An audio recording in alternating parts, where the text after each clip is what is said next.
आजमगढ़ में भारतीय जनता पार्टी के नवनियुक्त प्रदेश मंत्री सहजानंद राय के प्रथम आगमन पर शक्ति, संगठन और सम्मान का भव्य नजारा देखने को मिला। पूर्वांचल एक्सप्रेसवे से लेकर हरियोद कला भवन तक 21 स्थानों पर कार्यकर्ताओं ने फूल मालाओं और नारों के साथ उनका ऐतिहासिक स्वागत किया। स्वागत समारोह में उत्तर प्रदेश सरकार के कैबिनेट मंत्री दारा सिंह चौहान मुख्य अतिथि के रूप में शामिल हुए।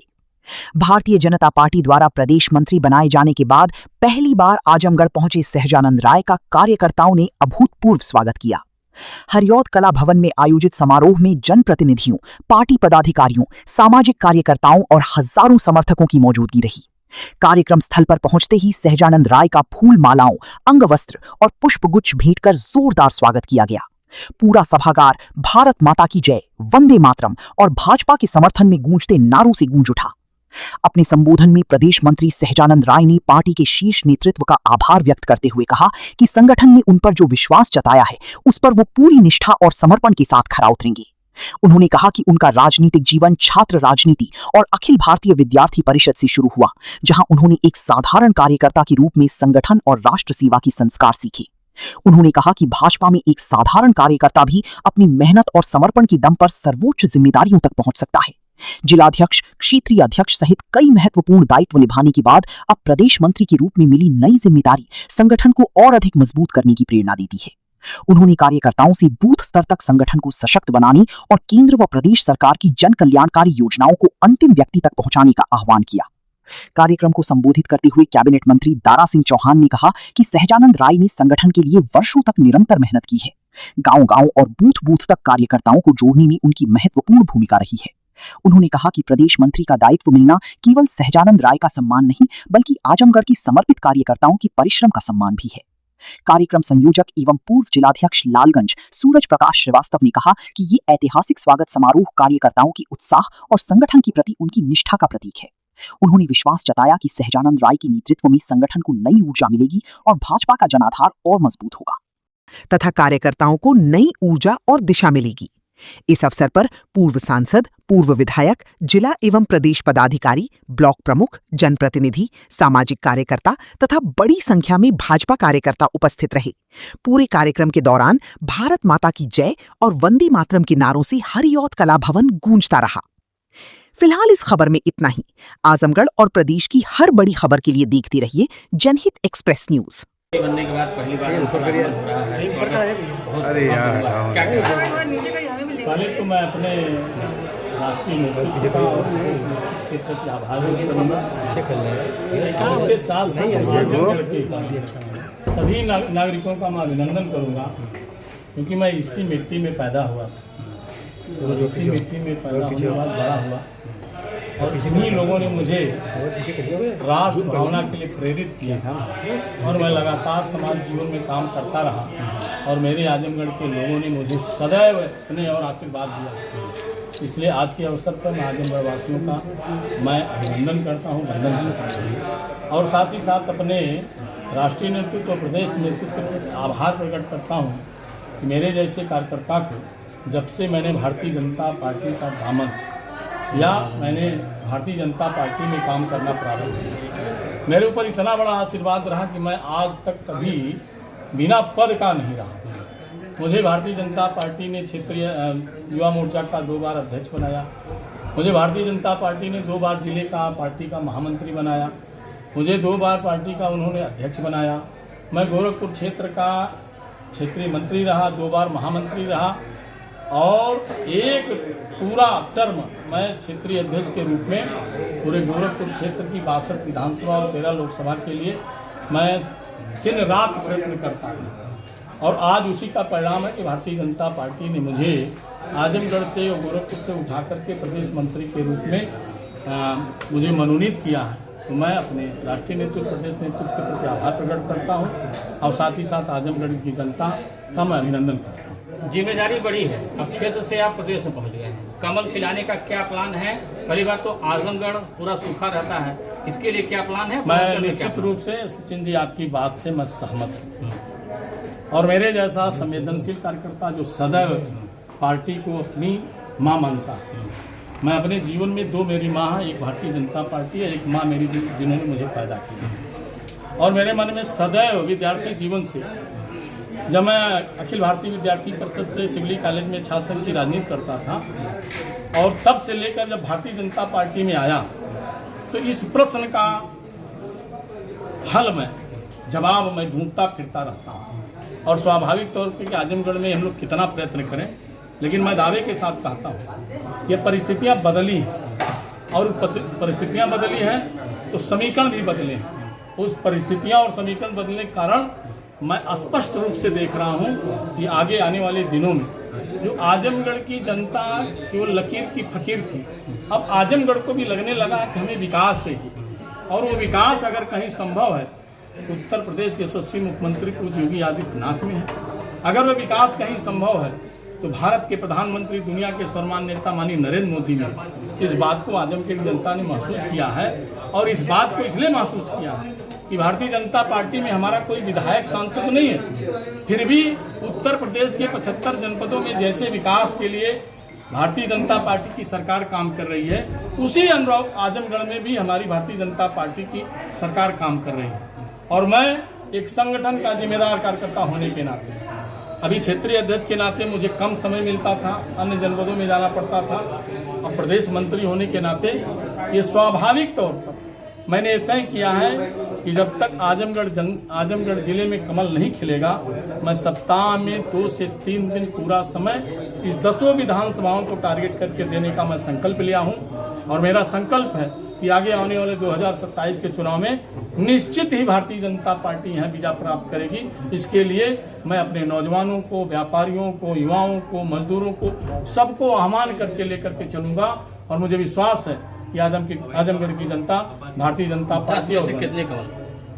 अब ये देखिए समीकरण, हम कोई ज्योतिषी नहीं है कि हम बता दें कि कितना जीतेंगे, लेकिन मेरा काम जनता की सेवा करना, उनका आशीर्वाद प्राप्त करना, इसके लिए मैं संकल्पित हूँ। जनता कितना आशीर्वाद देगी ये जनता की। आम धारणा ये हो गई है कि गुटबाजी पार्टी बहुत जबरदस्त है। नितिन नवीन जी आए थे राष्ट्रीय अध्यक्ष, उन्होंने भी इसका जिक्र किया लखनऊ में। परिवार बड़ा है और एक परिवार में अगर किसी एक माँ के 3 बेटे होते हैं तो तीनों बेटों में अलग अलग मत होता है। ये भारतीय जनता पार्टी केवल सर्व समाज की पार्टी, अलग अलग भिन्न भिन्न परिवारों से आकर के लोग समाज जीवन में काम करते हैं, तो ये स्वाभाविक है। लेकिन फिर भी सबका लक्ष्य कमल है, सबका लक्ष्य अटल है, सबका लक्ष्य नरेंद्र मोदी, सबका लक्ष्य योगी आदित्यनाथ है। इसके अतिरिक्त कोई लक्ष्य नहीं है। सबका लक्ष्य भारतीय जनता पार्टी का विजय है। और अलग अलग हो सकते हैं लेकिन लक्ष्य सबका एक। 27 में फिर से योगी जी निश्चित रूप से 100% भारतीय जनता पार्टी की ट्रिपल तीसरी बार सरकार बनेगी योगी जी के नेतृत्व में, यही हम सबका संकल्प। ठीक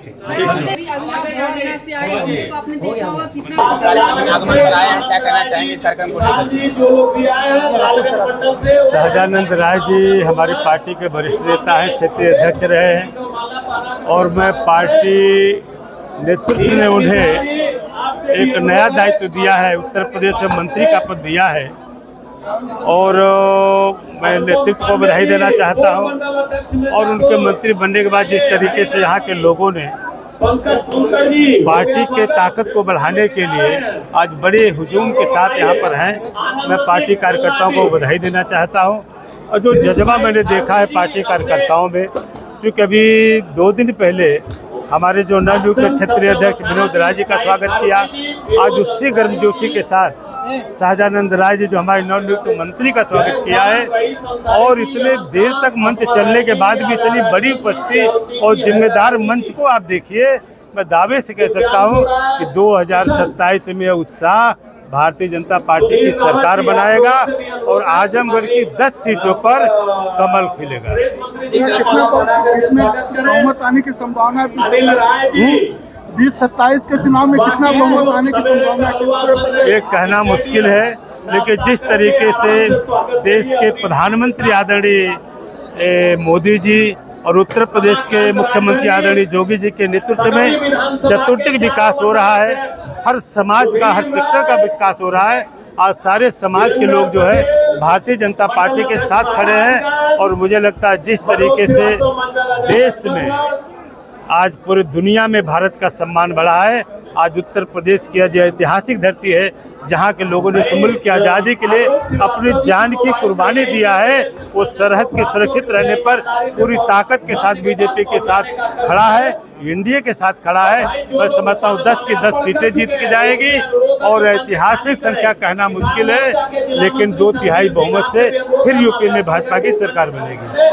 उत्तर प्रदेश के मुख्यमंत्री योगी आदित्यनाथ की महत्वाकांक्षी योजनाएं उत्तर प्रदेश के लिए लागू हो रही है, लेकिन जो शिक्षा विभाग में कैशलेस सुविधा अनुचरों को और क्लर्कों को क्यों वंचित रखा गया है? अनुचरों को और क्लर्कों को उससे कैशलेस सुविधा से वंचित रखा गया। अभी आपने देखा होगा मोदी जी इस देश में रहने वाला जो गरीब है 70 साल तक जिनकी पहचान नहीं थी, उनको आयुष्मान योजना देकर के 5 लाख रुपए दिया है।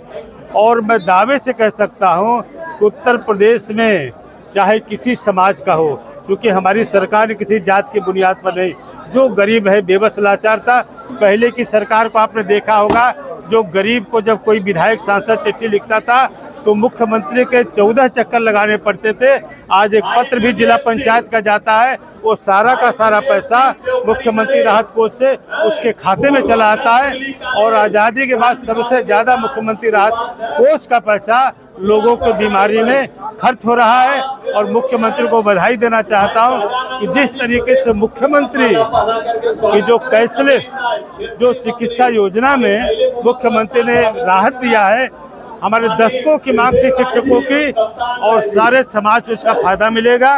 और चाहे उसमें रोजगार सेवक हों, शिक्षा मित्र हों, रसोइया हो, शिक्षक हों, बेसिक शिक्षा, माध्यमिक शिक्षा और ऐसे और सारे सेक्शन को माननीय मुख्यमंत्री जी शामिल करने वाले हैं, जिसकी घोषणा बाद में होगी। कड़ी में हमारे प्रदेश के मंत्री जी सहजानंद राय जी का स्वागत शिलेन से लेकर लगातार हर चट्टी चौराहे पर लगातार स्वागत होते हुए आज कलेक्ट्री चौराहे पर होने जा रहा है, जहां पर हम सभी लोग उपस्थित हैं। यहां से हम सभी लोग चलकर कला भवन में उनकी बातों को सुनेंगे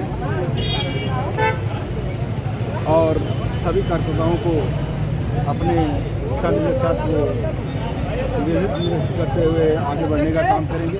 हम सभी लोग आज इनके स्वागत की कड़ी में आज सारे लोग हमारे अगल बगल देख रहे हैं, आप सभी लोग खड़े हुए हैं और मैं देख रहा हूँ हर व्यक्ति बहुत ही हर्षोल्लास के साथ हर चट्टी चौराहे पर खड़े होकर और खुशी से उनका स्वागत कर रहा है। आज का दिन आजमगढ़ के लिए बहुत अच्छा दिन है और सबसे बड़ा बात तो ये खुशी की बात है कि हमारे आजमगढ़ में 3 पद मिले हैं, जो क्षेत्रीय अध्यक्ष भी हमारे आजमगढ़ के हैं और 2 मंत्री भी हमारे आजमगढ़ के हैं, प्रदेश मंत्री भी हमारे आजमगढ़।